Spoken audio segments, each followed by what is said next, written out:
પણ એ પહેલા થોડી બજેટ અંગે આપણે વાત કરી લઈએ કે પંચાયતો સરકારી કર્મચારીઓ જે આપણે કહીએ છીએ ને પગારે જે સરકાર જાય છે, તો સરકારી કર્મચારીઓ એટલે કે પંચાયત સાથેના સરકારી કર્મચારીઓ 2024-25માં 4,55,300 હતા કર્મચારીઓ, અને એને પગાર ચૂકવાતો હતો 48,000 કરોડ રૂપિયા.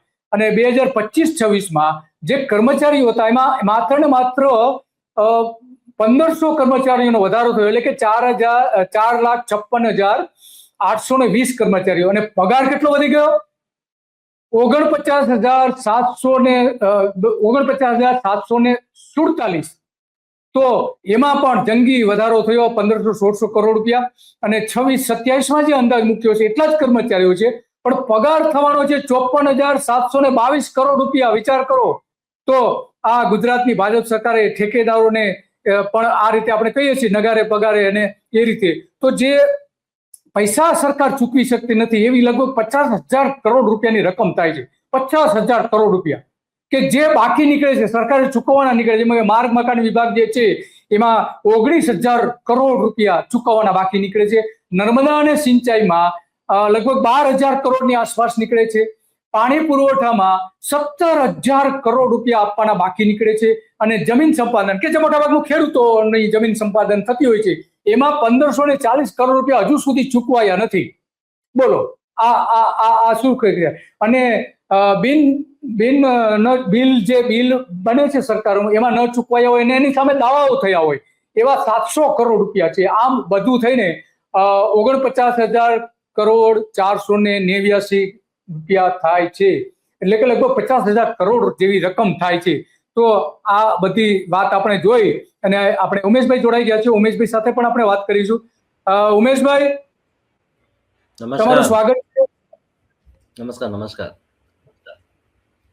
આ બજેટ તો તમે અલગ અલગ રીતે જોયું હશે, તો આમ ખરેખર આદિવાસી વિસ્તારો જે છે, પછાત વિસ્તારો જે છે કે જે ખરેખર ત્યાં આર્થિક મદદની બહુ જરૂર છે, શિક્ષણથી લઈને સામાજિક જાગૃતિ, સામાજિક રીતે આગળ આવે એ માટે, તો એમાં એવી કઈ બાબતો ખરેખર સરકારે કરવી જોઈએ કે જેથી કરીને આ આખી જે કોમ્યુનિટી છે આગળ આવી શકે? કારણ કે વધુ જે આંદોલનો આપણે જોઈએ છીએ કે જે પછાત વિસ્તારો છે, આદિવાસી વિસ્તારો છે અને ખેતી વિસ્તારોમાં આજે ગુજરાતમાં આંદોલનો ચાલી રહ્યા છે, તો એમની ડિમાન્ડ પણ અલગ અલગ પ્રકારની છે.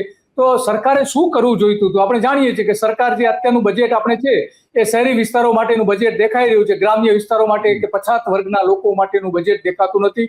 શિક્ષણમાં જે 0.5% જ બજેટ ફાળવવામાં આવે છે, ખરેખર તો એ 4% બજેટ હોવું જોઈએ. અલગ અલગ જે નાણાં પંચોના જે અહેવાલ જોઈએ છે એમાં ઓછામાં ઓછું 4% જીડીપીના 4 થી 5% હોવું જોઈએ. ગુજરાતમાં તો 5% હોવું જોઈએ, અને 1.5% જ શિક્ષણ પાછળ બજેટ ફાળવવામાં આવે છે. તો આવા બધા પ્રશ્નો કયા છે ઉમેશભાઈ પછાત વિસ્તારો, આદિવાસી વિસ્તારોમાં?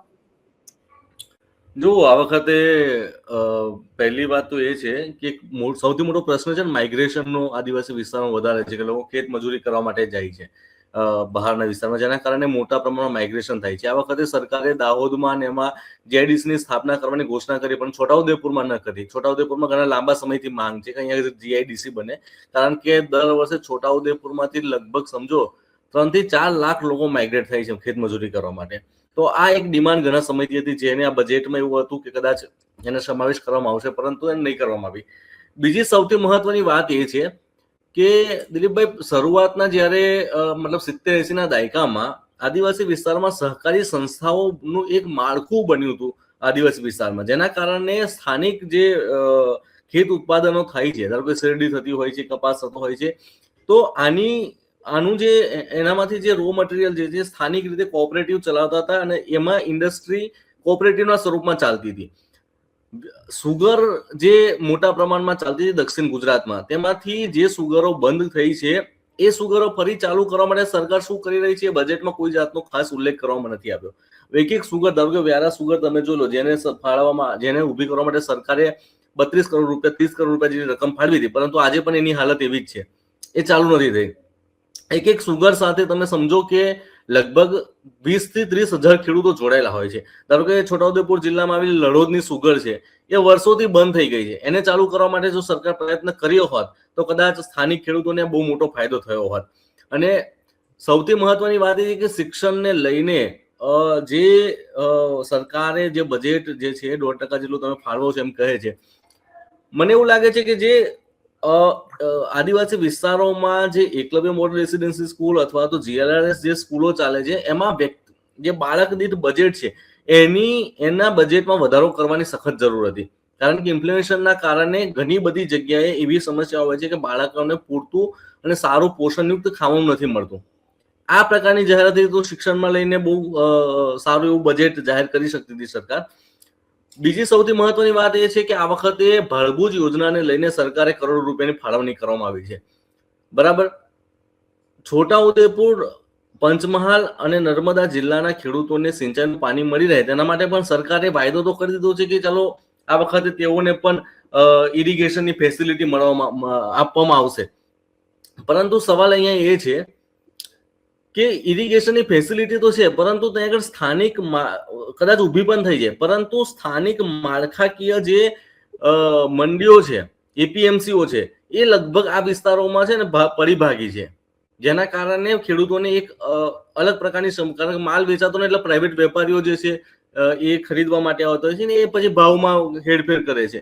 તો APMCઓ જે છે એ વર્કિંગ મોડમાં એવી રીતે નથી જેવી સૌરાષ્ટ્રમાં છે. તો આદિવાસી વિસ્તારોમાં એને લઈને પણ બજેટમાં જાહેરાત અથવા તો જોગવાઈ કરવા જેવી હોતી હતી. હા, વાત સાચી છે. તમે જે APMC એટલે કે વેપારીઓની જે તમે વાત કરી રહ્યા છો, ત્યાં તો લૂંટ ચાલે જ છે, એમાં તો કોઈ સવાલ નથી. અને લૂંટ પણ આપણે જાણીએ છીએ કે કયા પ્રકારની લૂંટ ચાલે છે, ઓછા ભાવો આપવાથી લઈને ઘણી બધી બાબતો છે.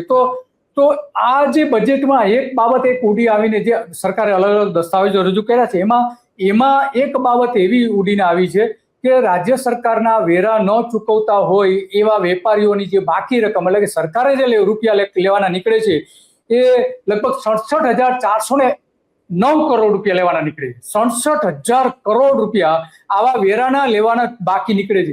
જો એ પૈસા જો આવી જાય તો આ જે તમે પ્રશ્નો રજૂ કર્યા ખરેખર એ પ્રશ્નોનો નિવેડો આવી શકે એમ છે. પરંતુ કેમ સરકાર સમજ નથી પડતી કે મોટા ઉદ્યોગો, વેપારીઓને જે વેરા લેવાના થાય છે સરકારે એ લેતી નથી. કચ્છમાં સૌથી મોટા ઉદ્યોગ ગૃહ પણ આવેલા છે.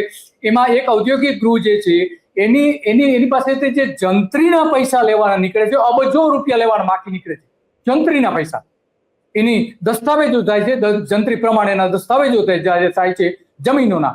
તો એમાં એ પણ સરકાર વસૂલ કરતી નથી. બીજી વસ્તુ, સરકાર આ બધી જાહેરાતો કરે છે તો આજે નગારા પીટે છે, પોતાના ઢોલ પીટે છે કે યોજનાઓ બનાવે છે, હેલિકોપ્ટર લઈને ચારે બાજુ ફરે છે આપણા મુખ્યપ્રધાનથી લઈને નેતાઓ, બધા પ્રધાનો. તો હેલિકોપ્ટર પાછળ તમારે 30 કરોડ રૂપિયા જેવો ખર્ચ થાય છે.